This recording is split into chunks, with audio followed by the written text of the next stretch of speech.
ఆ అవకాశాన్ని ఉపయోగించుకుని వాళ్ళు గెలవటమే లక్ష్యంగా చేశారు.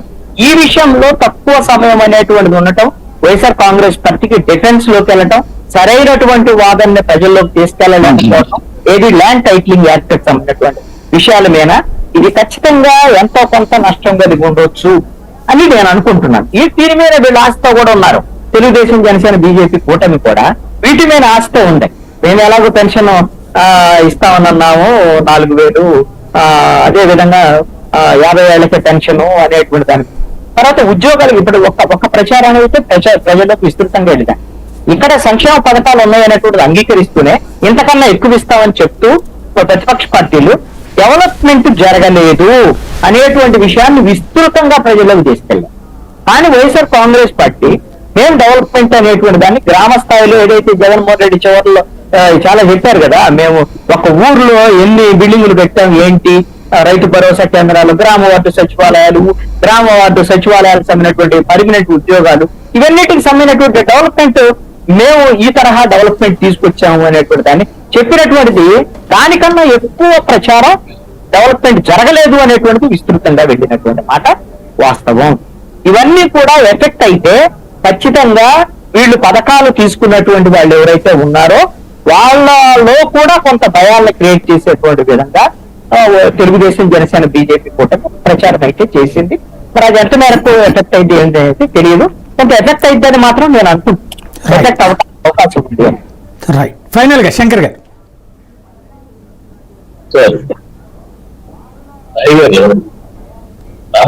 చెప్పినట్టు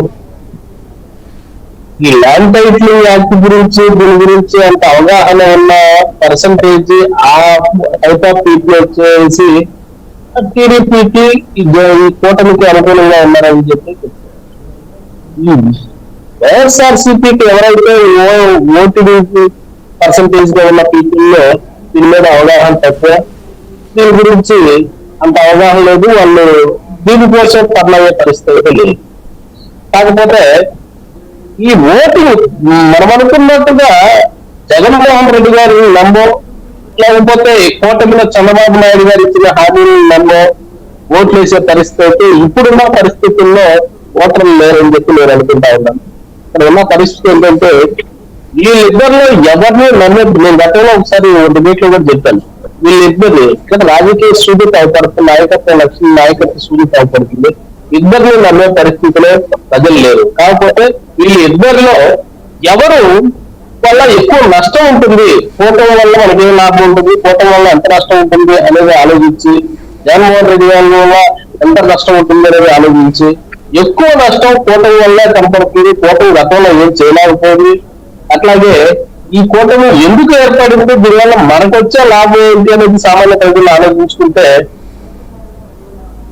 ఎటువంటి సిఫార్సు లేకుండా వాళ్ళకు కావాల్సిన పనులన్నీ వాలంటీర్ల ద్వారా డైరెక్ట్ గా చేయించుకునే పరిస్థితి ఇక్కడ కనిపిస్తా ఉంది.